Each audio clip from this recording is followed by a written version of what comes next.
लिखिएगा example.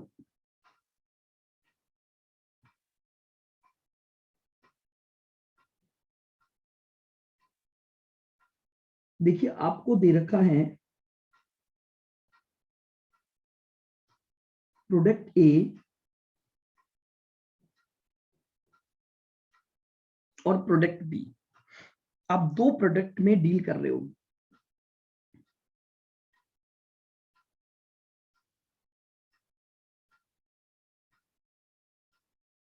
Selling price आपको दे रखी है 15 रुपए और 10 रुपए।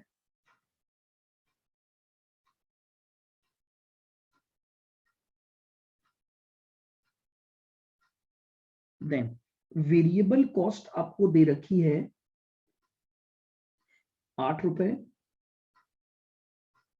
और 6 रुपए। ये आपको क्या दी हुई है? वेरिएबल कॉस्ट दी हुई है।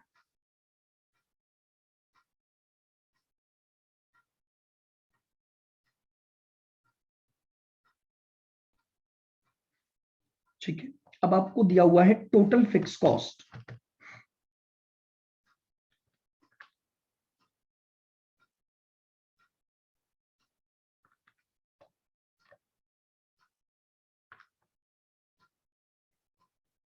चलिए आपको टोटल फिक्स कॉस्ट मान लीजिए दी हुई है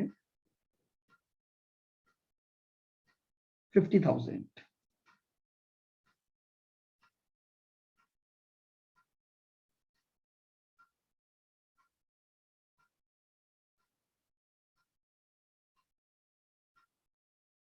कैलकुलेट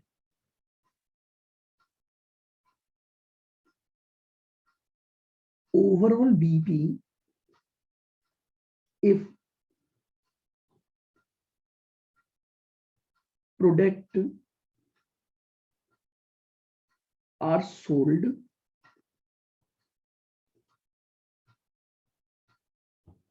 in ratio of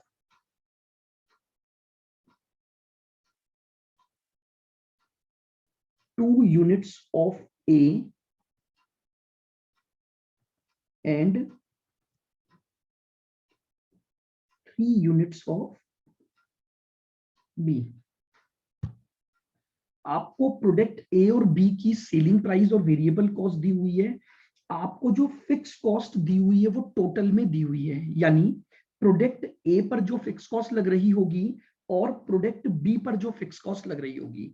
तो अब आपसे ये पूछा गया है कि कंपनी का ओवरऑल बीपी निकालो। ओवरऑल बीपी का मतलब समझिए, आप चाहे ए बेचो चाहे बी बेचो, टोटल मिलाकर आपको आपकी फिक्स कॉस्ट को रिकवर करना है। ठीक है, और लेकिन एक कंडीशन उसने दे दी है कि इन दोनों के बीच में नंबर ऑफ यूनिट सोल्ड को लेकर एक रिलेशन मेंटेन है। और वो रिलेशन ये है, अगर आप 2 यूनिट प्रोडक्ट ए की बेचते हो तो आपकी 3 यूनिट किसकी बिकेंगी? प्रोडक्ट बी की बिकेंगी। यानी आपको 2:3 का रेशो दिया हुआ है। इस रेशो के अकॉर्डिंग आपको क्या निकालना है? कंपनी का ओवरऑल बीईपी कैलकुलेट करना है।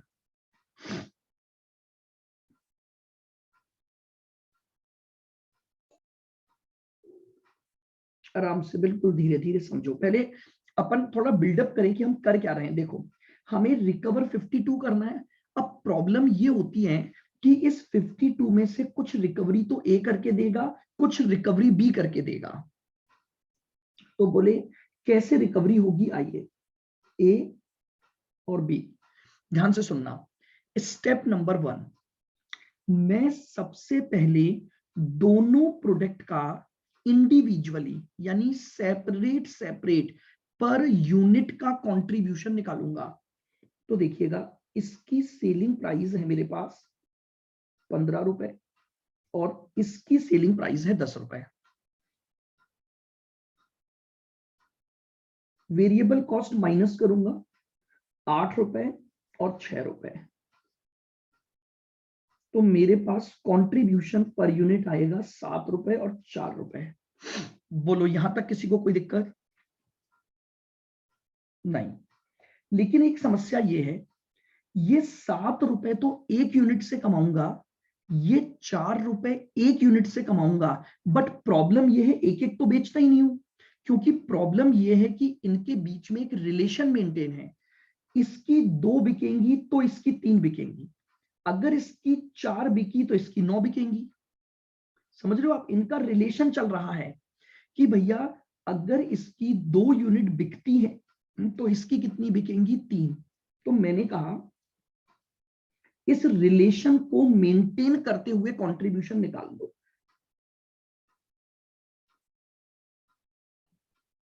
वेट्स, मैंने कहा इसकी 2 यूनिट बिकती हैं और इसकी 3 बिकती हैं, यानी अगर मैं ये मान लूं कि मेरे पास यूनिट नहीं है बट एक रिलेशन मेंटेन है 2:3 का, तो मेरा एक वेटेड कंट्रीब्यूशन आ जाएगा।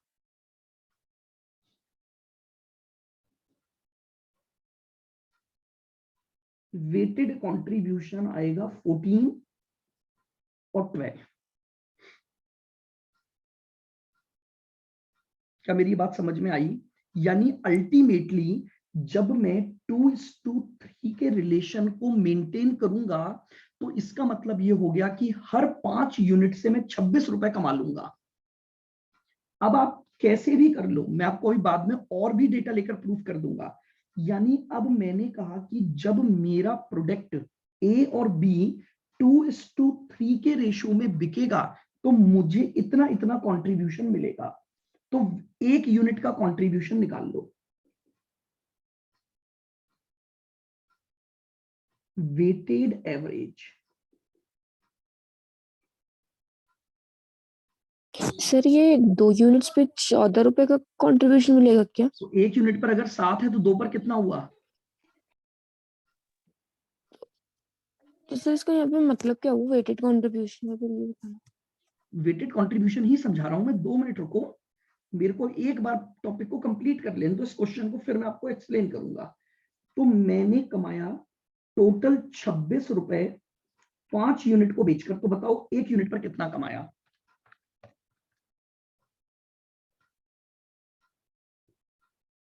5.20 पर यूनिट। नाउ अब जरा है ना इस डेटा को एक बार यही छोड़ दो, थोड़ा सा अपन दूसरी तरफ से आगे बढ़ते हैं। मैं ये बोल रहा हूं यहां तक तो मेरे हिसाब से कोई किसी को दिक्कत नहीं है, 7 रुपए और 4 रुपए तक, या नो इसमें सर। कोई डाउट है कि एक यूनिट से 7 रुपए कमाऊंगा, एक यूनिट से 4 रुपए कमाऊंगा? क्लियर है यहां तक? अब मेरी बात को सुनो, प्रॉब्लम क्या है कि ए और बी के बीच में एक रिलेशन मेंटेन हो रहा है, प्रपोर्शन का रिलेशन, और वो रिलेशन ये कहता है अगर आपने मान लीजिए ए की 2 यूनिट बेची तो बी की कितनी बिकेंगी? 3। क्लियर है ये पॉइंट? हाँ सर। यानी अगर 2 यूनिट ए की बेचूंगा तो बी की 3 बेचूंगा, तो मैंने कहा चलो ठीक है, अज्यूम कर लो कि मैं टोटल 5 ही यूनिट बेचूंगा। तो अज्यूम कर लूं अगर मैं 5 यूनिट बेचूंगा तो उस 5 यूनिट में से 2 यूनिट तो एक ही बेचूंगा यस सर। और 3 यूनिट किसकी बेचूंगा? बी। आप चाहो इसको 5,000 ले लो, मुझे कोई फर्क नहीं पड़ेगा, कोई फर्क ही नहीं पड़ता उस चीज से। रेशियो और प्रोपोर्शन अगर इसी में मेंटेन रहेगा तो आपके अगर यूनिट्स को बढ़ाओगे तो भी मुझे कोई दिक्कत नहीं है। आप इसको बोल दो कि नहीं मैं 5,000 यूनिट बेच रहा हूं, तो 5,000 बेच रहे हो तो एक ही कितनी बिकेंगी? 2000। 2/5, और बी की बिकेंगी 2/5, 3/5। तो मैंने ये बोला कि अगर मैं टोटल ही 5 यूनिट बेचूं, सुनना ध्यान से, क्योंकि उसको एक लेवल पर करना ज्यादा आसान होता है। तो बताओ ए की 1 यूनिट से 7 रुपए कमाऊंगा और मैंने ये माना कि ए की 2 यूनिट बेचूंगा, तो बताओ कितना कमाऊंगा मैं? सर 14। तो 14 रुपीज का मैंने कॉन्ट्रीब्यूशन लिख दिया according to the sales mix. आ जाओ, बी की कितनी बिकेंगी? अब इसकी 2 बेच चुका हूं तो बी की कितनी बिकेंगी? 3। तो बी की 3 यूनिट बिकेंगी, तो 4 रुपए पर यूनिट कमाऊंगा, तो टोटल 3 यूनिट से कितना कमाऊंगा? 12। तो इसका मतलब मैं ये कह सकता हूं ना कि अगर मैं टोटल 5 यूनिट बेचूंगा तो 26 रुपए कमाऊंगा। हाँ तो बस मैंने वही चीज लिखी है कि भैया 14 रुपीज तो इससे कमाऊंगा क्योंकि इसकी 2 यूनिट बेच रहा हूं, और 12 रुपए इससे कमाऊंगा क्योंकि इसकी 3 यूनिट बेच रहा हूं, और टोटल मिलाकर मैं 26 रुपए कमा लूंगा। लेकिन इन 26 रुपए का कंट्रीब्यूशन कमाने के लिए यूनिट कितनी बेचनी पड़ेगी मुझे? 5। तो अगर मैं एवरेज निकालूं कि पर यूनिट क्या कमाऊंगा, तो क्या पर यूनिट निकाल सकता हूं? हाँ सर, बस डिवाइड उसी को मैंने एवरेज कंट्रीब्यूशन बोल दिया। जानते हो ये 5 रुपए 20 पैसे का कंट्रीब्यूशन तब कमाऊंगा जब 2:3 का रेशो मेंटेन हो रहा है। जब 2:3 का रेशो मेंटेन हो रहा है तो लीजिए,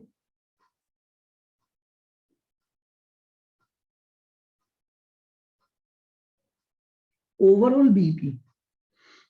अब मुझे ओवरऑल बीपी निकालना है तो मेरे को रिकवर करनी है total fix cost divided bye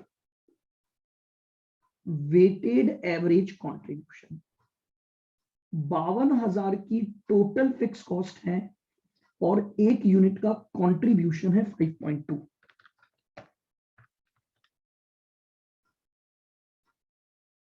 10,000 units. कितना आ गया मेरे पास? 10,000 यूनिट्स।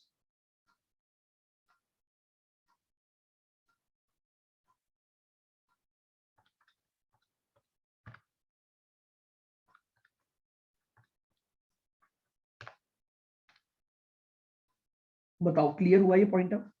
अब आप चाहो तो इसको वेरीफाई भी कर सकते हो। हमें ये पता है कि बीईपी पर हमारी जो सेल्स है वो कॉस्ट के बराबर होती है। क्या मैं ऐसे बोल दूं कि बीईपी पर हमारा जो कंट्रीब्यूशन है वो फिक्स कॉस्ट के बराबर होता है कि नहीं होता? बताओ। होता है सर। अब 10,000 में मैंने ए की कितनी बेची होंगी बताओ? अगर 10,000 मैंने टोटल बेची हैं और ए और बी में 2:3 का रेशो मेंटेन है, तो मुझे बताओ ए की कितनी यूनिट बेची होंगी मैंने? 10,000 इंटू 2/5, तो कितना हुआ ए का? 4,000। तो अगर ए की 4,000 यूनिट बेचूंगा और एक यूनिट पर 7 रुपए का कंट्रीब्यूशन, तो ए से टोटल 28,000 का कंट्रीब्यूशन कमाऊंगा। 7,000 इंटू 7,000 नहीं, बहुत धीरे बोल रहा हूं, पता है ना, आप सुन तो क्लियरली। 7 रुपए एक यूनिट से कमाता हूं और 4,000 यूनिट बेचूंगा। टोटल 10 निकाला है ना मैंने। हाँ सर, तो 28। 10 में से 4 बेचूंगा ए की, 6 बेचूंगा बी की।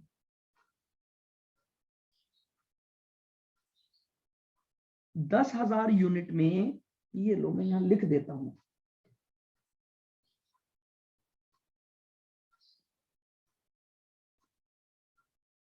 Individual unit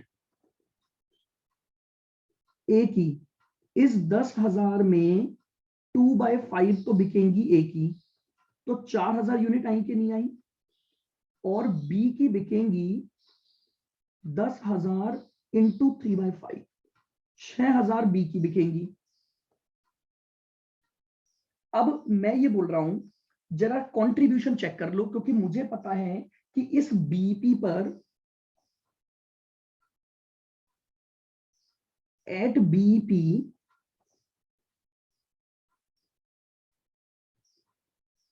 contribution is equal to fix cost होता है।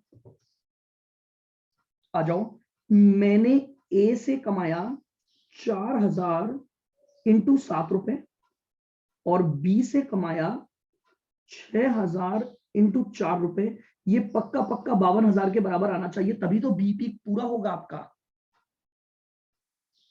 तो ये आ गया 28,000, ये आ गया 24,000। जोड़ो इन दोनों को, क्या ये मिलाकर 52 हो रहा है? Yes sir. Yes sir. यही मेरा एक कॉन्सेप्ट था इस क्वेश्चन का। यानी मैं अभी तक आपको सिंगल प्रोडक्ट बता रहा था, अब हमने सिंगल प्रोडक्ट को छोड़कर मल्टी प्रोडक्ट पर आ गए। मैं ये बोलना चाह रहा हूं, मुझे रिकवरी तो केवल 52,000 ही करनी है, लेकिन उस 52,000 की रिकवरी के लिए मैं 2 प्रोडक्ट बेच रहा हूं, और उन दोनों प्रोडक्ट को भी एक सेल्स मिक्स रेशो के तहत बेच रहा हूं। तो मुझे एक ऐसा बीईपी चाहिए जहां ये सेल्स मिक्स मेंटेन हो जाए। बस इसी को हम बोलते हैं ओवरऑल बीईपी। इसी को हम क्या बोलते हैं? ओवरऑल बीईपी बोलते हैं। और सर जैसे अगर ये मतलब इक्वल नहीं आए, मतलब पॉसिबल ही कंट्रीब्यूशन। नहीं ना आएगा। मैं उसी इक्वेशन से चला हूं, आप देखो ध्यान से।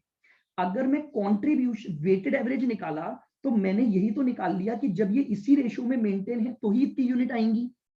हाँ तो ऐसा तो हो ही नहीं सकता ना कि अब भाई मुझे एक बात बताओ, जब मैं निकाली यही चीज रहा हूं कि कंट्रीब्यूशन के ही बराबर लाना है मुझे 52,000 को, उसी से तो मैंने ये यूनिट निकाली। हाँ सर, तो वापस आएगा फिर। मल्टीप्लाई करूंगा तो सेम ही तो आएगा आंसर। Yes sir. तो इसलिए ऐसा तो हो ही नहीं सकता, हम उसी तो अजम्पशन पर चले। और देखो मैं और करवाता हूं इसके क्वेश्चन, लिखो और एग्जांपल।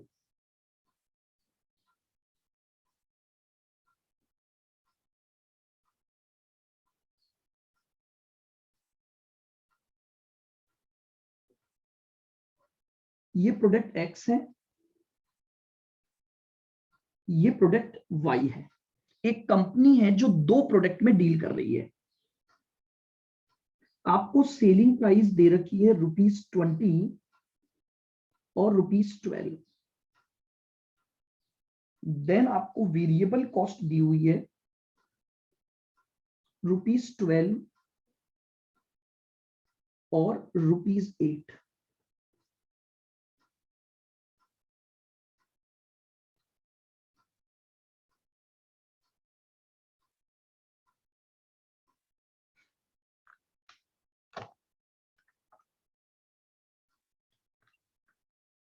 देन आपको टोटल टोटल फिक्स कॉस्ट दी हुई है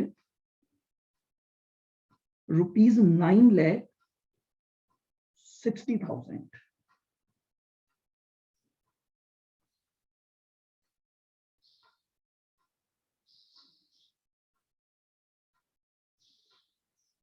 product x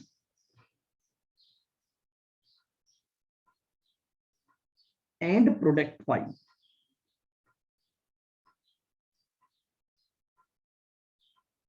are sold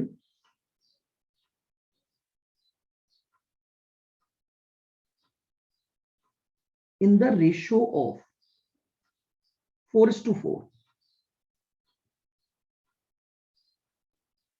Then calculate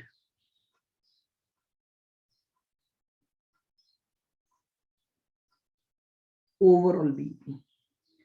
now मैंने ये बोला 4:4 यानी इक्वल रेशियो हो गया, यानी अगर इसकी 4 बिकेंगी तो इसकी भी 4 बिकेंगी। रेशियो क्या लिया मैंने? 4:4। यानी अगर x की 4 यूनिट बेचूंगा तो y की भी कितनी बिक जाएंगी? ये रिलेशन हमेशा मेंटेन रहेगा। इसका मतलब ये हुआ कि अगर x की 3 बेचूंगा तो y की भी कितनी बिकेंगी? 3। समझ रहे हो बात को? यानी आपका जो रेशियो है वो इक्वल चल रहा है, एक्स और वाई की इक्वल इक्वल यूनिट। बट मैं जो बोल रहा हूं वो समझो, मुझे जो मानना है वो क्वेश्चन का रेशियो मानना है। हालांकि मैं इसको 1:1 भी बोल सकता था, बट मैंने रेशियो दिया क्योंकि कंपनी 1:1 बेचती नहीं है। कंपनी बोल रही है हम 4 यूनिट तो इसकी बेचेंगे ही बेचेंगे और इसकी भी 4 बिकेंगी। तो रेशियो जो दिया हमें वही रेशियो अज्यूम करके चलना है। तो आओ,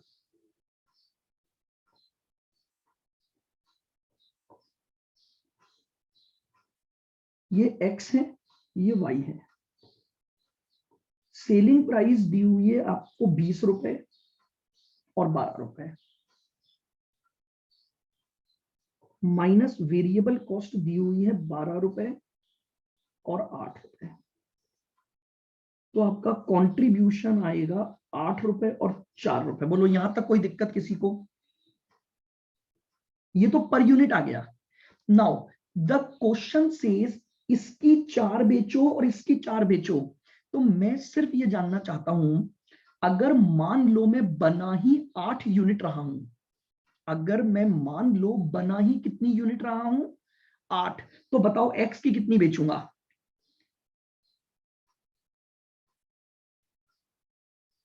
अगर मैं बना ही 8 यूनिट रहा हूं तो एक्स की 4 बेचूंगा और वाई की 4 बेचूंगा। तो मैंने उसी को यहां पर ये बोला वेट्स, कि भैया इसको 4 यूनिट का वेट है, इसको भी 4 का। तो ये आ जाएगा वेटेड कंट्रीब्यूशन।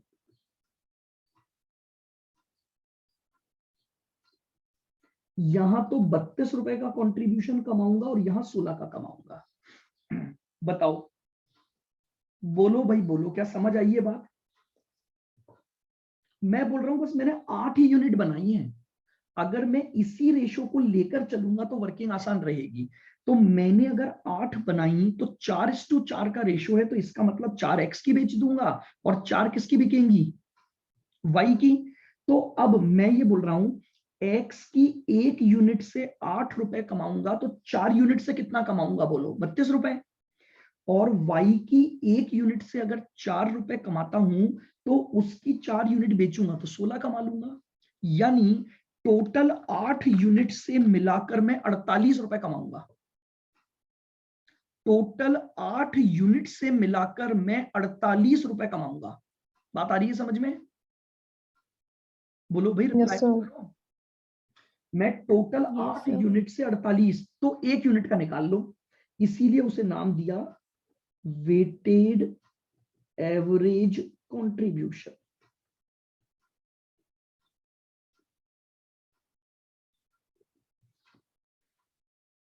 बोले 48 रुपए कमाओगे और 8 यूनिट बेचोगे, 6 रुपए पर यूनिट कमाओगे।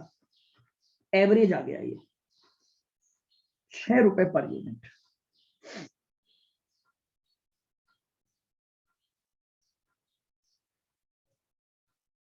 अब मैं अगर 6 रुपए पर यूनिट कमाऊंगा और मुझे टोटल कमाना है 9,60,000 रुपए, तो मेरा ओवरऑल बीईपी क्या होगा?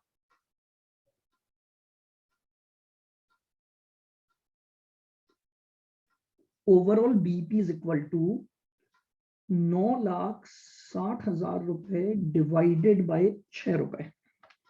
960 डिवाइडेड बाय 6,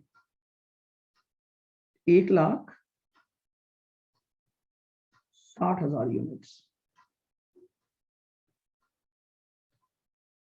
इसका मतलब हो गया इंडिविजुअली जाऊंगा,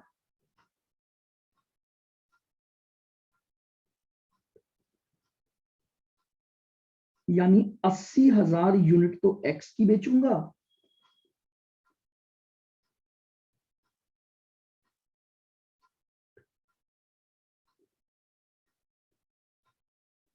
अस्सी हजार यूनिट वाई की बेचूंगा।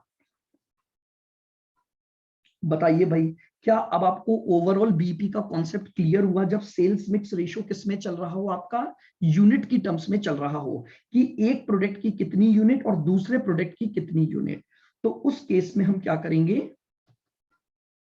इस प्रोसेस को फॉलो करेंगे और सिंपली अपना बीईपी कैलकुलेट कर लेंगे।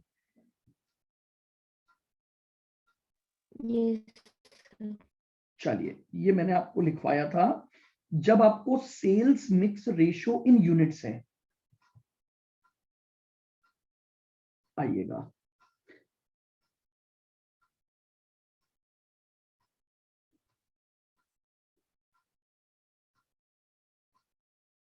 Overall BP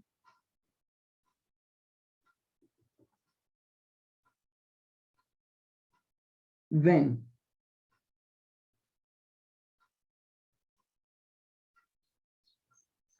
sales mix ratio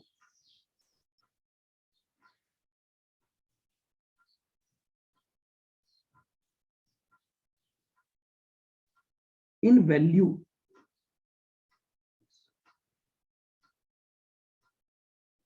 given।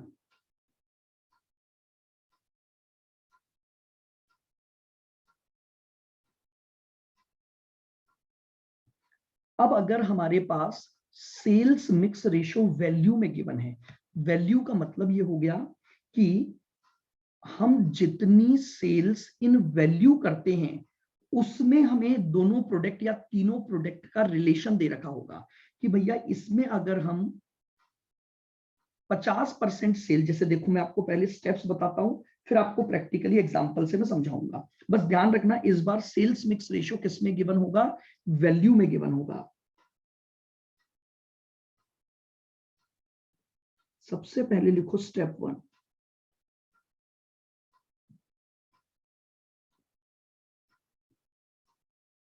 Calculate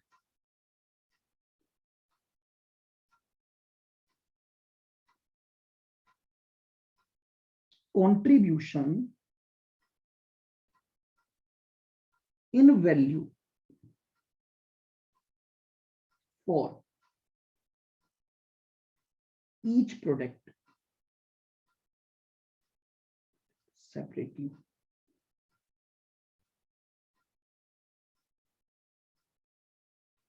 सबसे पहले हम क्या करेंगे, हर प्रोडक्ट का कंट्रीब्यूशन इन वैल्यू निकालूंगा, पर यूनिट नहीं निकालूंगा मैं कंट्रीब्यूशन।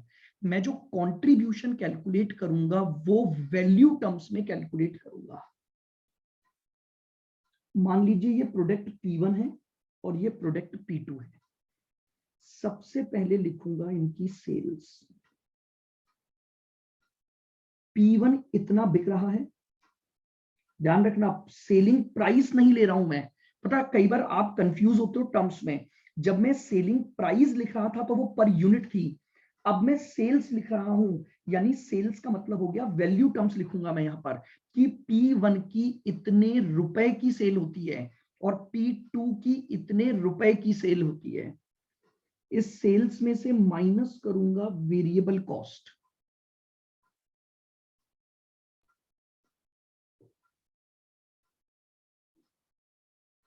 तो मेरे पास आएगा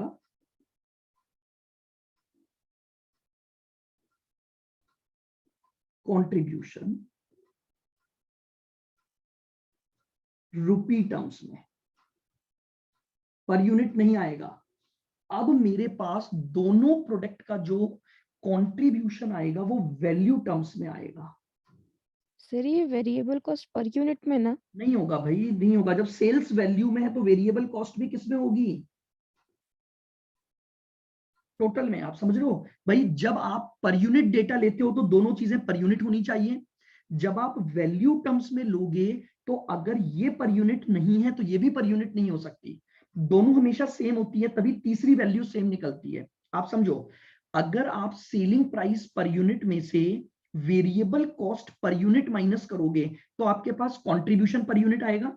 सर अब अगर आप सेल्स वैल्यू में से वेरिएबल कॉस्ट वैल्यू में माइनस करोगे तो कंट्रीब्यूशन भी वैल्यू टर्म्स में आ जाएगा। यानी मैं आपको ये बोलूं 1 लाख की सेल हुई है, 1 लाख रुपए की, और वेरिएबल कॉस्ट उसमें 60,000 रुपए है, तो मेरा कंट्रीब्यूशन कितना हो गया, 40,000। 40,000। तो ये वैल्यू टर्म्स चल रही है।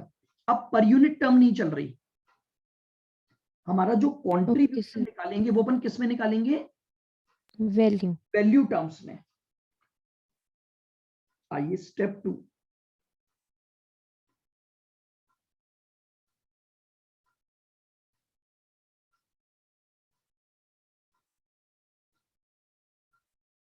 Calculate overall PV ratio for the company.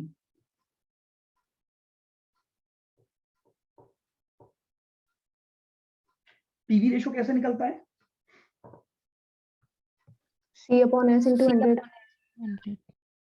आओ, अब मेरे पास 2 सी है कि नहीं है, स्टेप 1 में 2 सी है कि नहीं है। हाँ यस सर। तो अगर मैं दोनों को जोड़ दूं तो पूरी कंपनी का टोटल कंट्रीब्यूशन आ गया। Yes sir. अगर दोनों कंट्रीब्यूशन को जोड़ दूं तो टोटल कंपनी का, मैंने क्या लिखा, फॉर द कंपनी निकालना है, प्रोडक्ट नहीं निकालना। मतलब टर्मिनोलॉजी को जब तक नहीं समझोगे ना क्वेश्चंस कभी भी सही नहीं होते हैं। मैंने लिखा PV ratio for the company निकालो, नॉट फॉर द प्रोडक्ट। तो अगर मुझे कंपनी का पीवी रेशियो चाहिए तो कंपनी का टोटल कंट्रीब्यूशन चाहिए, यानी P1 से जो कंट्रीब्यूशन कमाया प्लस P2 से जो कंट्रीब्यूशन कमाया, तो मैंने लिख दिया टोटल कंट्रीब्यूशन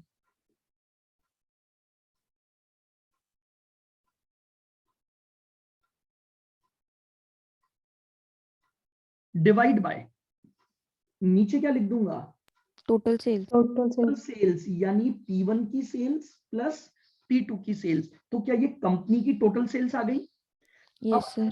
कंपनी के टोटल कंट्रीब्यूशन का टोटल सेल्स पर परसेंटेज निकाल लूं तो ये मेरे पास कंपनी PV रेशो आ जाएगा। इसमें एक सेल्स मिक्स ऑलरेडी मेंटेन है क्योंकि ये सेल वैल्यू एक मिक्स में ही चल रही है आपकी, बस ये वैल्यू टर्म्स में चल रहा है, पूरा क्वेश्चन यूनिट के बजाय। तो अब मेरे पास पूरी कंपनी का एक ओवरऑल बीईपी आ गया। जानते हो ये जो ओवरऑल पीवी रेशियो आ गया, और ये जो पीवी रेशियो आया उसने ऑटोमेटिकली सेल्स मिक्स को मेंटेन करवा दिया। And now last step, calculate overall BEP in value.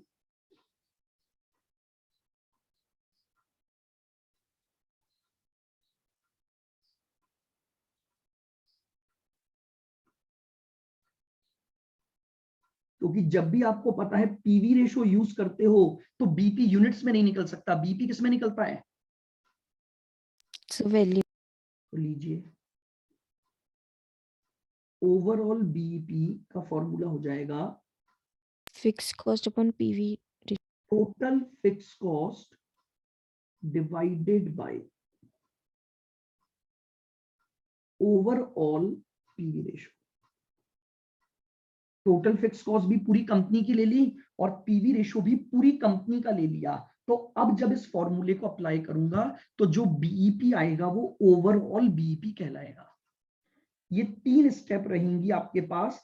अगर आपको जो क्या दिया हुआ है, सेल्स मिक्स दिया हुआ है, वो वैल्यू के अकॉर्डिंग दिया हुआ है, तो स्टेप 1, सबसे पहले जितनी भी प्रोडक्ट आप बेच रहे हो उनका individually separate contribution in value calculate करोगे। अब जब आपके पास हर प्रोडक्ट का कंट्रीब्यूशन इन वैल्यू आ गया, उसका यूज करके आप पूरी कंपनी का पीवी रेशो निकाल लोगे, ओवरऑल पीवी रेशो जिसे हम कह रहे हैं, और फिर हम उससे अपना क्या निकाल लेंगे, ओवरऑल बीईपी कैलकुलेट कर लेंगे। आइए विद एग्जांपल हम इस बात को समझते हैं। लिख लिए स्टेप सबने?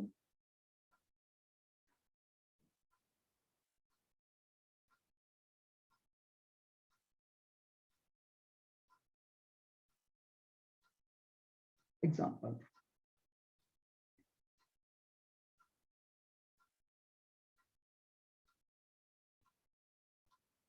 Total sales of the company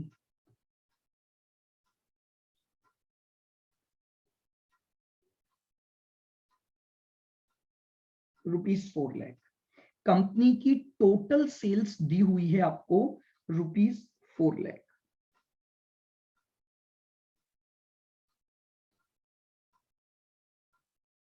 proportion of sales,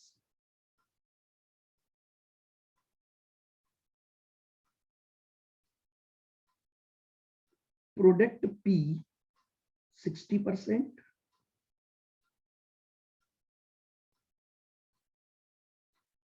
और प्रोडक्ट Q 40%। इस 4 लाख की जो वैल्यू टर्म्स में आपको सेल्स दी हुई है उसमें P का प्रपोर्शन 60% है और Q का प्रपोर्शन 40% है।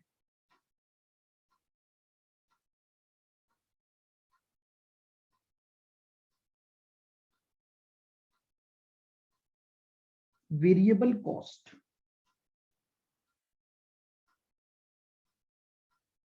70% ऑफ सेल्स। आपको ये दे रखा है कि जो वेरिएबल कॉस्ट है आपकी प्रोडक्ट में, जो भी प्रोडक्ट की सेल्स होती है उसका 70% आपकी क्या है, वेरिएबल कॉस्ट है।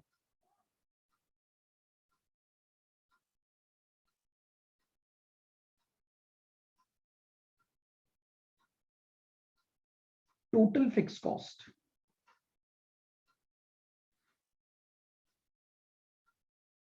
आपको दे रखी है, मान लीजिए 3 लाख।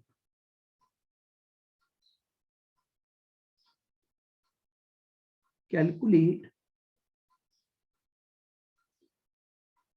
ओवरऑल बीपी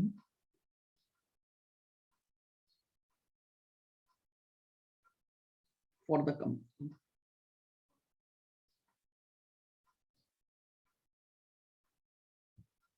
अब आप देख लो, यहां पर आपके पास पर यूनिट का डेटा नहीं है, आपके पास डेटा ही सेल वैल्यू का है। और अगर सेल वैल्यू का प्रपोर्शन दे रखा है तो इसका मतलब अब मेरा ये क्वेश्चन हो गया कि यहां मुझे जो सेल्स मिक्स दिया हुआ है वो वैल्यू टर्म्स में चल रहा है आपका।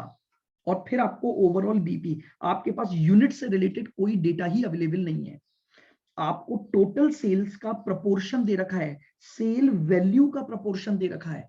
यानी अगर कंपनी की टोटल सेल्स 4 लाख रुपए हो रही है तो उसमें पी की सेल होती है 60%, तो वो भी वैल्यू टर्म्स में ही निकलेगी।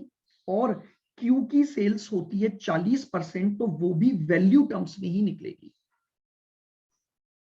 तो अब आपको जो डेटा दिया है वो डेटा वैल्यू टर्म्स में दिया हुआ है।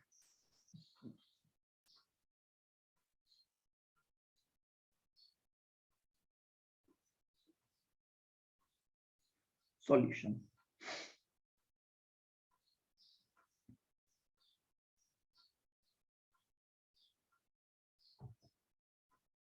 प्रोडक्ट पी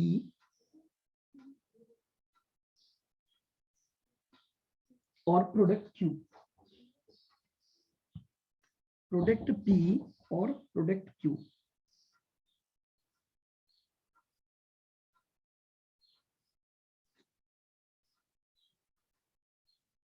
सबसे पहले हमारे पास है सेल्स। तो देखिएगा 4 लाख की टोटल सेल्स हो रही है जिसमें 60% पी है,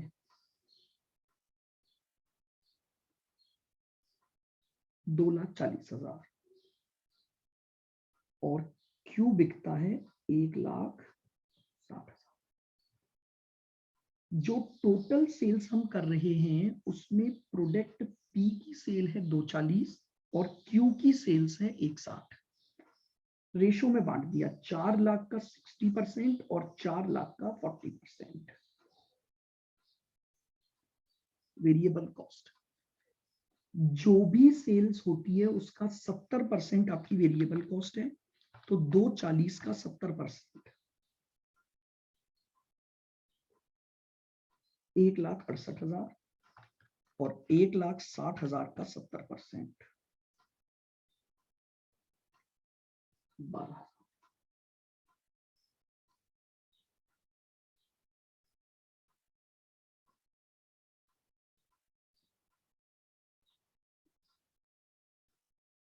कॉन्ट्रीब्यूशन आ जाएगा 240 माइनस 168, यहां से तो कमाऊंगा 72 और यहां कमाऊंगा 48।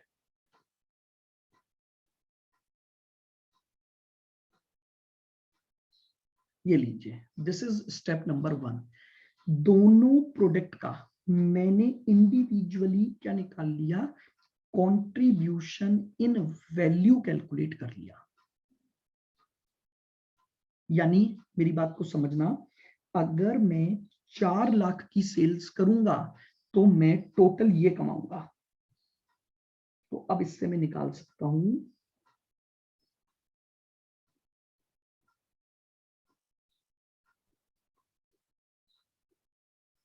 Overall PV ratio 72 plus 48, total contribution कमाया 1,20,000,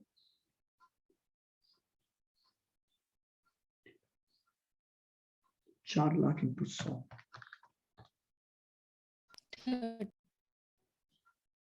ये लीजिए, जब मैं अपने प्रोडक्ट्स को 60 और 40 के रेशो में बेचूंगा तो जानते हो मेरे पास जो पीवी रेशो आएगा वो 30% आएगा।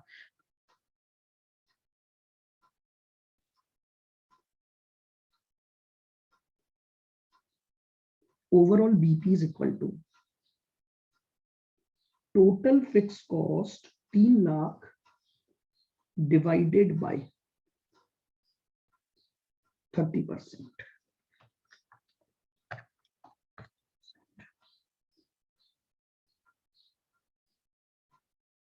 ये लीजिए मेरे पास बीईपी सेल्स आ गई,